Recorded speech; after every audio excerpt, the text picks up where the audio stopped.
You're listening to the Empowered Divorce Podcast, where you practice being the chooser in your life again, one day at a time. Thanks for joining me.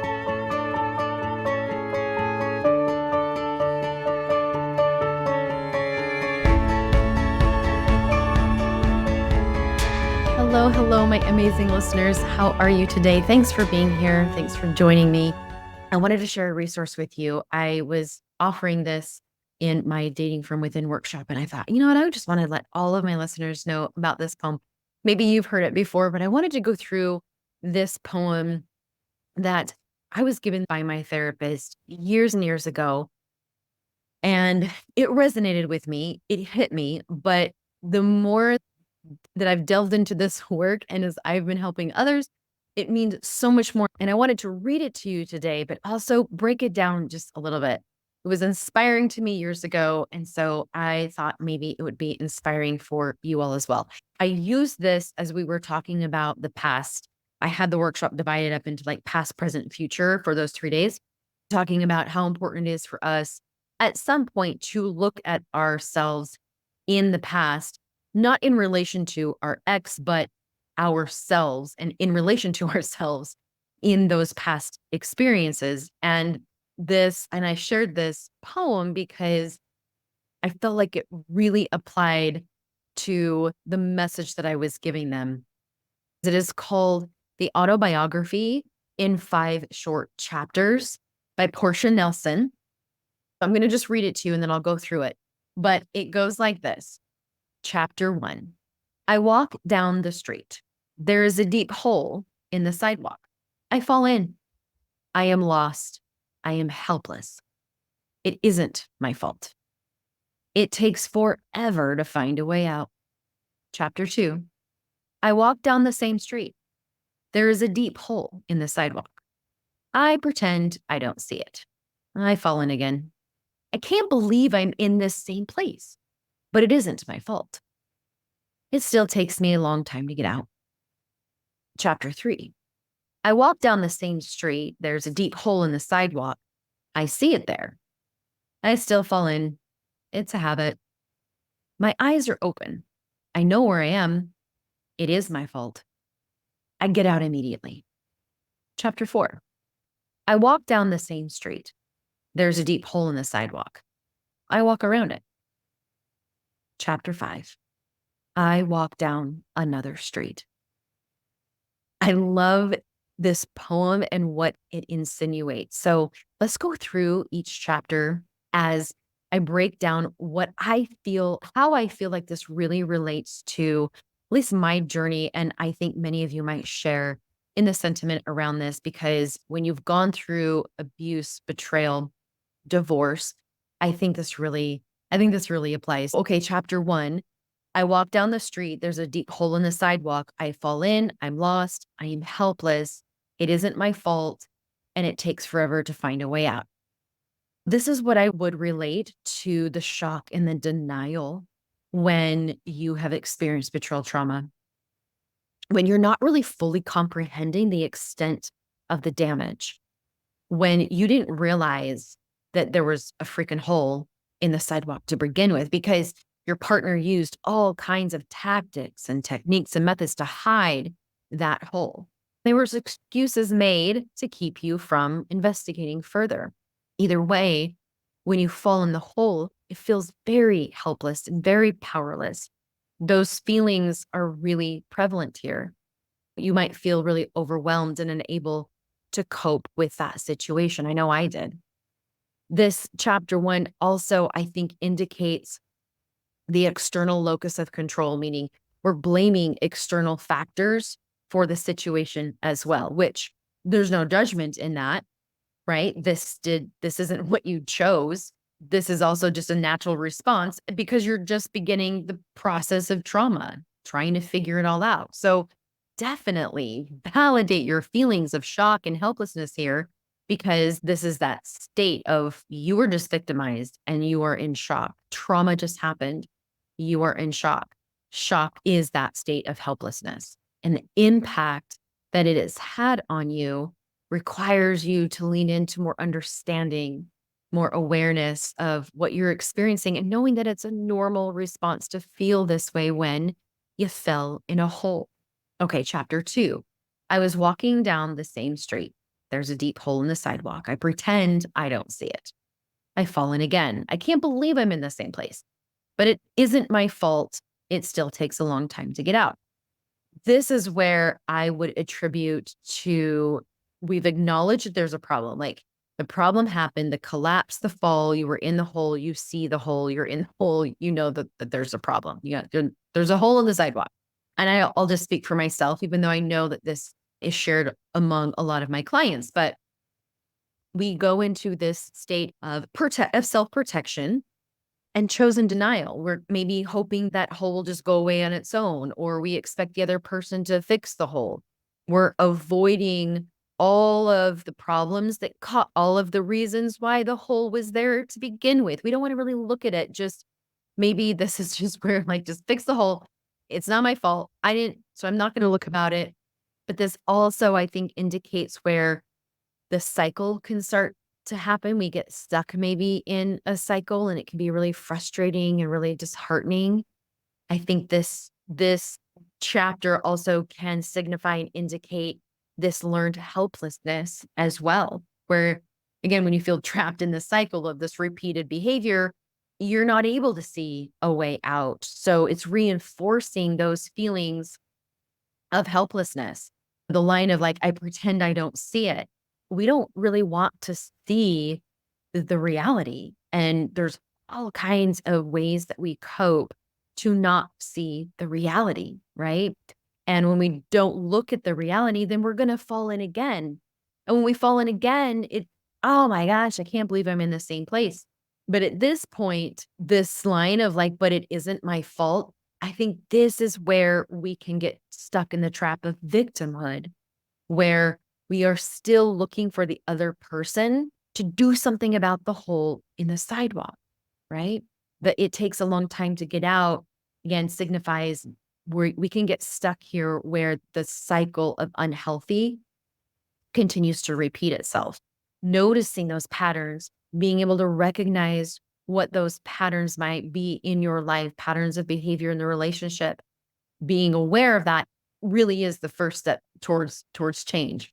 I think this chapter also is the little bit of like, okay, chapter 1, you didn't know it was there, you didn't see it coming, you didn't cause it. It wasn't your fault. It happened, reality, collapse, boom.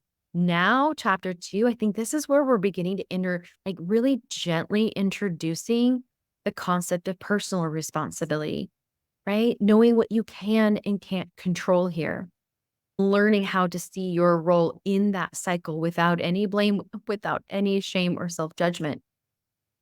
In my workshop, this is why I have this right at the beginning when we're looking at the past, looking at ourselves in the past. We want to see what those coping mechanisms were that kept us in the cycle, in the pattern. So important to be able to notice that and recognize that to move forward. Okay, chapter 3. I walk down the same street. There's a deep hole in the sidewalk. I see it there. I still fall in because it's now a habit. My eyes are open. I know where I am. It is my fault. And I get out immediately.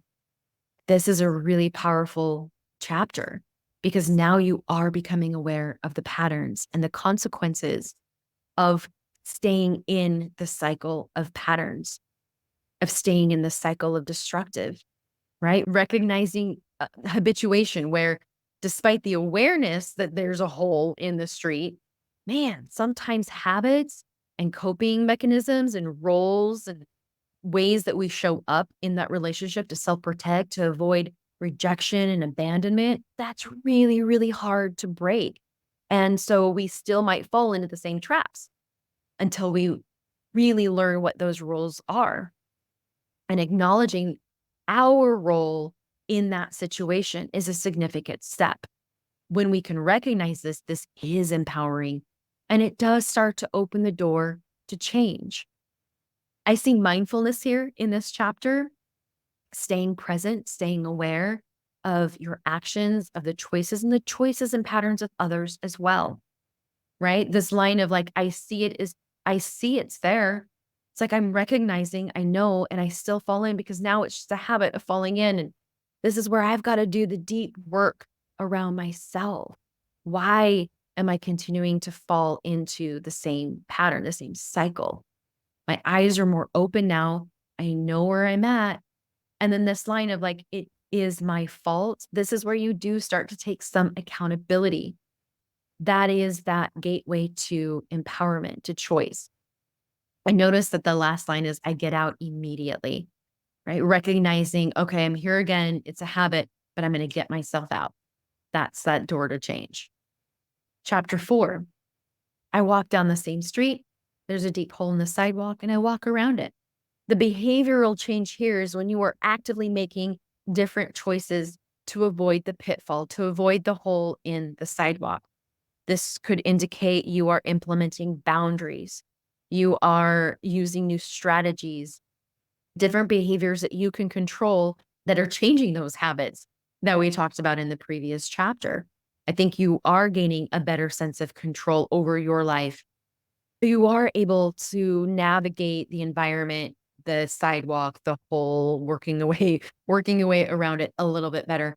And you are now successfully avoiding those traps, which when you do that, of course, it's going to reinforce confidence and your ability to really start making changes.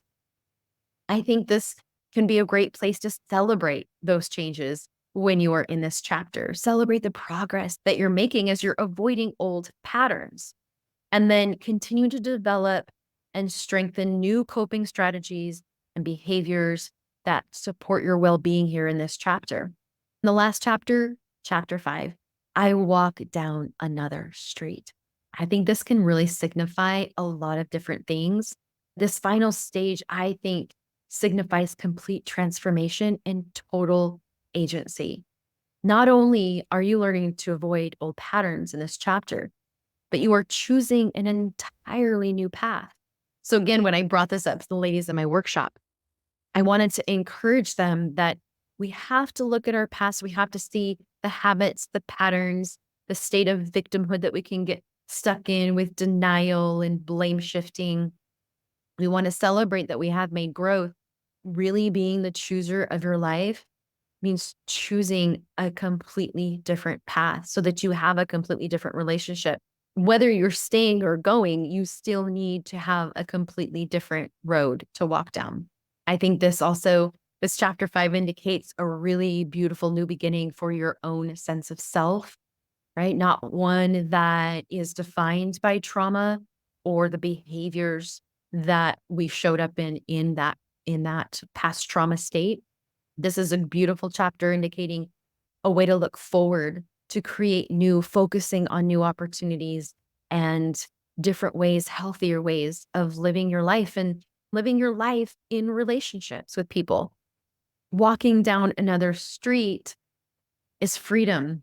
Walking down another street indicates freedom because it's choice rather than continuing to walk down the same street, maybe with the same reminders, the same triggers, with maybe the idea that you have to keep walking down the same street.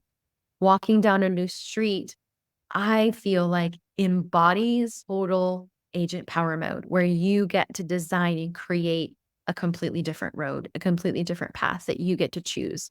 Maybe this is a completely different relationship with yourself, with your partner, in your experiences, like I mentioned with my ladies, and your experience with dating. I think this poem just beautifully captures the essence of personal growth and transformation. That's why I loved it. And it's why it resonated with me years ago, because each chapter, when I look at my 3 stages of self-coaching, the awareness, acceptance, and agency, I think it just aligns perfectly with these principles that guide the healing journey. And when you navigate through each one of these stages, just remember that progress is not always linear, but each step forward, no matter how small, is always a victory. So, couple things just as we wrap up today: embrace your journey. Your path to healing is uniquely yours. Embrace each chapter of your journey with compassion and with courage. It's totally okay to stumble. What matters is that you continue to rise and learn and grow. The next thing is to celebrate the small wins. Every step you take towards avoiding those old patterns and making healthier choices is a triumph. Celebrate these small wins as they start to accumulate and compound, and you start to see really profound changes that come from that. The third thing is empower yourself. Recognize the power that you hold to create change in your life. You have strength to choose new paths and cultivate a future that aligns with your values and your dreams, probably for the first time in your life, but definitely as you redefine and realign with those values and dreams.